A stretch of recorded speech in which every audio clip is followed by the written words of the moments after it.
for Mr. Lee Jackson.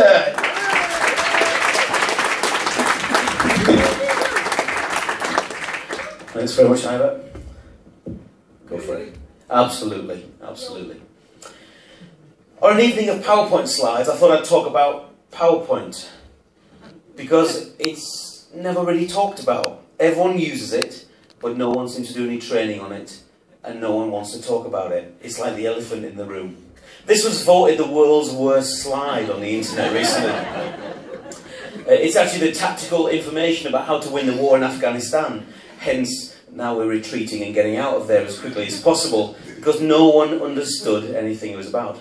But of course, actually illustrating with slides is nothing new. Me and Richard were in Harrogate Theatre, and we saw this on the wall. And it said in 1905, this guy was doing a talk illustrated by slides.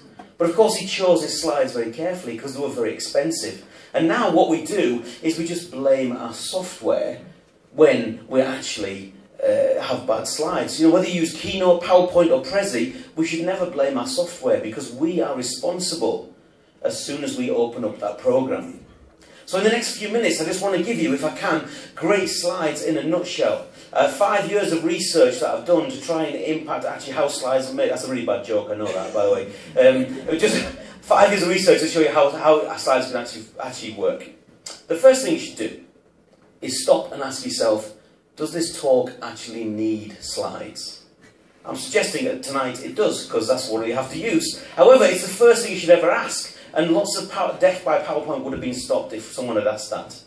The second thing to realise is that you are a designer. As soon as you open up the program, as soon as you write your first letter of text, that's it. You have become a designer. Which is why we just need to have little bits of information that will help us.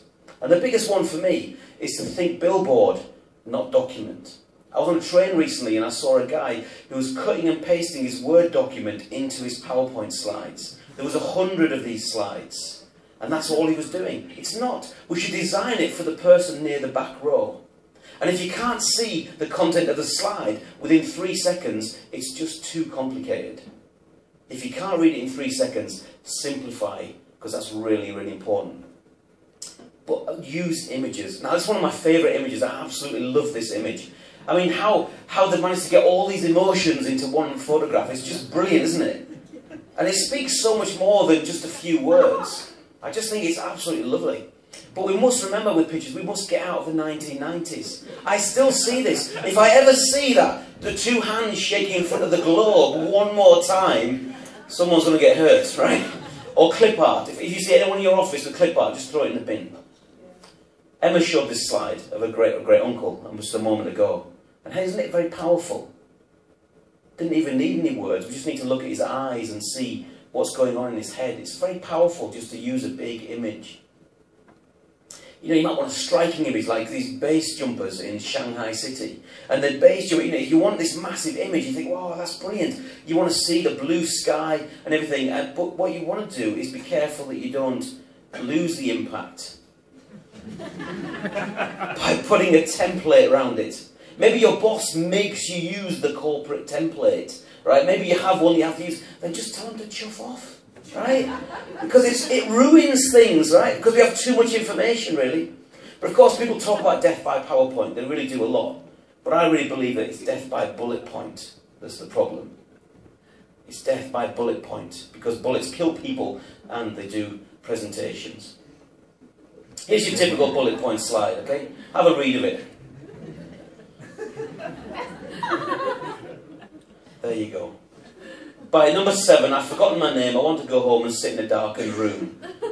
And not only do that, but people then repeat stuff.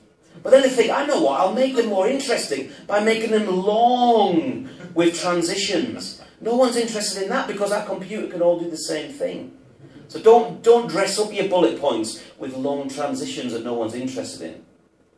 Because it's about cognitive load theory. This basically says that our brain can only hold so much information at the front. Which that means you can either read the slide or you can look and listen to me as a presenter. We can't do both. That's what the theory is.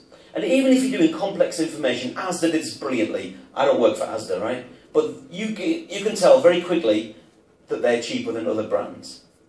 Our job as a presenter is to simplify, simplify, simplify and make complex things good. But of course, one of the reasons for death by a bullet point, death by a PowerPoint, is that people hide behind their slides. And actually what you should do is be completely you plus 25%. Because people want to see you. They don't want to see loads of bullet points.